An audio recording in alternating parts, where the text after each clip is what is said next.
ازيكم يا شباب؟ فيديو النهارده هيكون عن فيلم شباب تيك أواي اللي فيه مين؟ احمد عز ومنى شلبي وماجد الكدواني. ممكن تتوقع ان الفيلم اكيد كده كويس، بس لا. تعالوا نشوف الفيلم بيقول ايه. بيبدأ الفيلم بانترو انيميشن، معظم ميزانية الفيلم اتصرفت فيها تقريبا. المهم بنشوف ان دينا بتدي علاء مرسي اوردرات يوصلها ويمشي، ونشوفه ما بيعرفش يسوق وفي واحد اللي هيسوق بداله. يا حاجه بنصور، بص قدامك يا كابتن بعد اذنك. المهم ندخل بانترو كمان للفيلم. بعدين نشوف انهم بيجيبوا نتيجة الجامعة ويشوفوا انهم نجحوا كلهم، ويروح لدينا ويقول لها انها جابت جيد جدا وهو مقبول. تقول له مبروك وتمسك ايده، بس نشوف انه اتخض ويبص لها بصة مريبة. اصل رد فعلها اوفر الصراحه. بعديها نشوف انهم في مركز البولينج بيلعبوا، ونشوف دخول رايق يسبب حرايق من منى شلبي، ونشوف احمد عز مش على بعضه. نشوف انهم كلهم بيتخانقوا عشان يسلموا عليها. خلاص يا فنان الصهد واصل لي لحد هنا. نشوف شاكر ابن خالتها بيندى عليها وتروح ليه، ونشوف احمد عز بيقوم جري وهي بتتخض بجد، اصل مش طبيعي يعني. المهم بيمشي معاه عشان يوصلها لعربيه شاكر، وبعديها بيرجع لاصحابه وهاب وسخونه واصل لي لحد هنا. افتح التكييفات على الاخر وشغل كل المراوح وافرش لي الارض تلج. وبنعرف انها مش بتحب ابن خالتها وانه عايز يتعرف عليها. المهم البنات بتمشي وبيروحوا وبيقعدوا على النيل، وصاحبهم يسأل الحب بيحصل ازاي؟ سؤال فلسفي ملوش لازمه. ده يسأل على مرسي ويقول له انت بتحب دينا ليه؟ يقول له علشان بتديني نصايح واوامر، ساعات بحس انها عايزه تضربني. بنعرف ان عنده فتش الضرب، عايز واحده تكربجه. بحس ساعات يعني ان هي عامله زي المس بتاعت الابتدائي بتاعتي، كل كلامها ليا نصايح واوامر. عارف ساعات بحس ان هي عايزه تلطشني بالقلم في وشي. يا كلب. الله، اشتميني تاني، قولي لي يا تافه يا تافه. لا كده كتير يا جماعه. ثم نشوف علاء مرسي بيقول كلام حكيم ويقول احنا تيك أواي. يا حبيب قلبي كلمه تيك أواي يعني انك تاخد اكل او شرب وتاخده بره المكان. ايه علاقه الكلمه دي بيكو؟ انا مش فاهم، عبس وخلاص. شوفوا ان هم راحوا مطعم شغاله فيها نهله وتقول لهم صباح الخير، ويردوا كلهم يقولوا صباح الخير. واحمد عز يقول ايه؟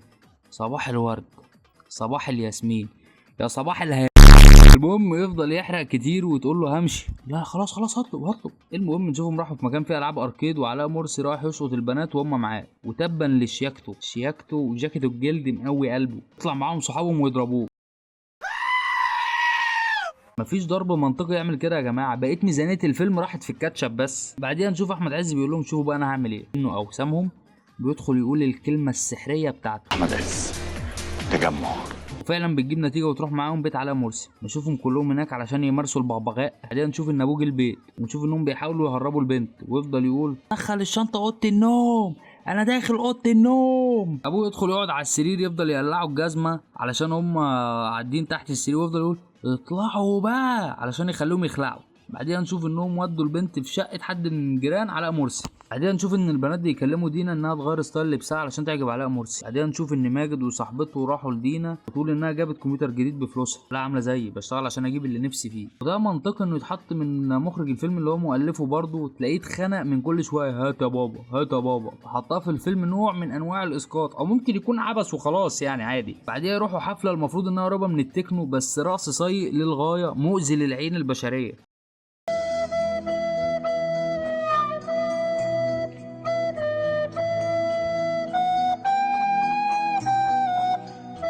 بعدين نشوف دينا بتشوف علاء مرسي بيكلم بنات وهي متضايقه. المهم نشوف احمد عز بيرقص مع منى شلبي، وطبعا ابن خالتها عمال يزق وعايز يوصل لها، تحس انه هيمسكه هيفرتكه، بس اول ما يوصل يقف يتفرج عليهم بس. واحمد عز يمشي يدخل يبص من دماغها ويسيبها ويمشي، واحمد عز يكمل راسي معايا. طب انت استفدت ايه؟ انا مش فاهم. بعديها بنشوف انه بيقول لها قولي زوجتك نفسي، ويتجوزوا ويعملوا عهد الدم. ازاي دكتور محمود صلاح عدى عليه المشهد ده؟ دي اكيد دي اشاره ودعايه للماسونيه. ونشوفهم ان هم بيمارسوا البغبغاء. بعدين نشوف ان صاحبهم راح لهم مركز البولينج ومعاه واحده، ويروحوا كلهم مش فاهم ليه كلهم بيعملوا كل حاجه مع بعض. ونشوف بقى انها امراه مسنه. المهم بعديها نشوف دينا بتعمل عمليه تبديل لستايل لبسها وشعرها. بعديها بتروح لهم بتشوف ان هم كلهم مش عارفينها، ونشوف علاء مرسي عاجبه التغيير ده ومبسوط. بعديها بنشوف منى بتقول لاحمد عز انها حامل، ويقول لها انا مش قد المسؤوليه دي اتصرفي. تفضل تكلمه وهو ساكت خالص. بعدين نشوف انها قالت لاصحابها البنات، واصحابها البنات قالوا لاصحابهم الولاد. شوف ان هم عمالين يهزقوه ويزعقوا ليه. علاء مرسي يقول له لا دول ما يتاخدوش تيك أواي. يقول له تيك أواي انا مش فاهم حاجه منك. والله مش انت بس، كلنا مش فاهمين حاجه. يقول ان الموضوع انتهى بالنسبه له، ويعرفوا البنات انه رفض.